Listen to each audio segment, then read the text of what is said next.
Hello बच्चों, let's see the question. Fluid of density 10 raised to power 3 kg per meter cube is kept in a container. Container is moving with acceleration of 10 meter per second square. Find the magnitude of pressure difference between A and B as shown in figure. Now to answer this question first, we will discuss here the key concept, and here the key concept is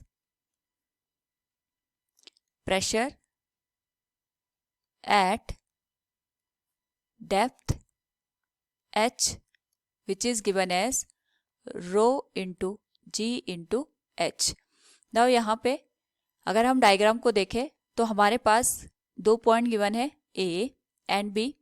हमें इन दोनों point पे यहाँ पे pressure का difference find out करना है.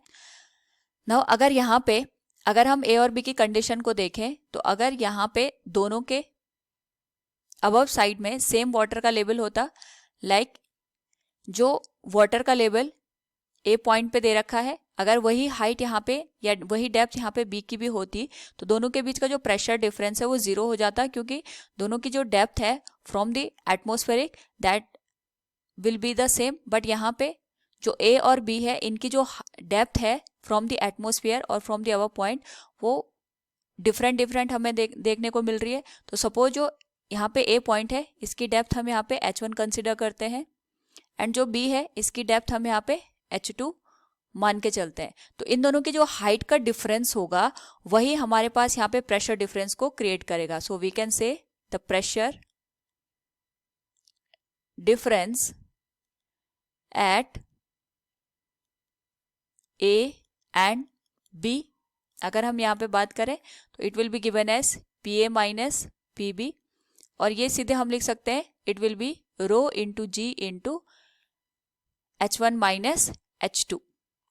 Now यहाँ पे जो दोनों हाइट है इनके बीच का जो डिफरेंस है वो हम फाइंड आउट कर सकते हैं बाय द गिवन एसिलेशन. तो हमारे पास यहाँ पे 10 मीटर पर सेकेंड स्क्वायर का एसिलेशन हॉरिजॉन्टल डायरेक्शन में दे रखा है. It is a value of ए, और जो जी की वैल्यू होती है it is given as 10 metre per second square. इसके करस्पॉन्डिंग अगर हम यहाँ पे थीटा की वैल्यू फाइंड आउट करें, वी कैन से ये ट्रायंगल बन जाएगा हमारे पास. यहाँ पे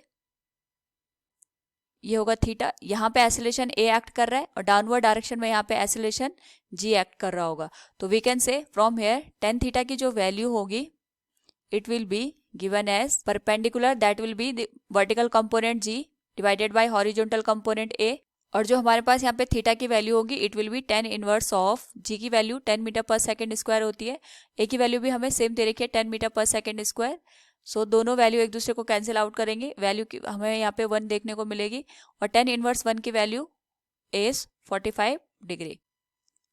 नाउ यहाँ पे जो एंगल हमें ऑब्टेन हुआ है उसके करस्पॉन्डिंग अगर हम यहाँ पे हाइट को कंसिडर करें, वी कैन से ये जो हमारे पास वर्टिकल डिस्टेंस है is the difference of the height that is given as del h, और यहाँ पे जो हॉरिजॉन्टल डिस्टेंस है from this point to this point, अगर हम इसको यहाँ पे इंडिकेट करें, ये हमारे पास B पॉइंट है और ये हमारे पास A पॉइंट है. इनके बीच का जो डिफरेंस आएगा it will be the difference of the coordinate.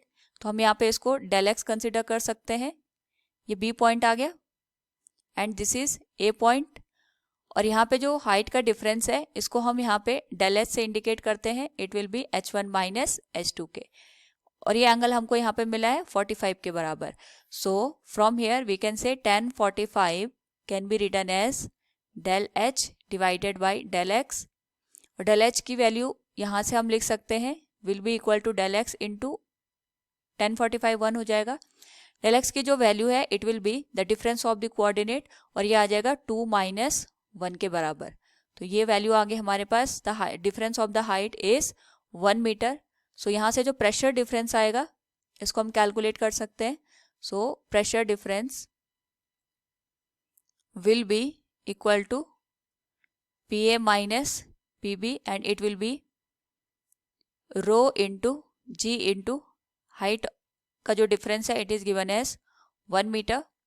Density हमें दे रखी है 10 रेज़ पावर 3 kg पर मीटर क्यूब, और acceleration due to gravity we can take it is 10, and distance का जो यहाँ पे डिफरेंस है in terms of depth it is given as 1 meter. So PA minus PB will be equal to 10 raised to power 4 Newton पर metre square.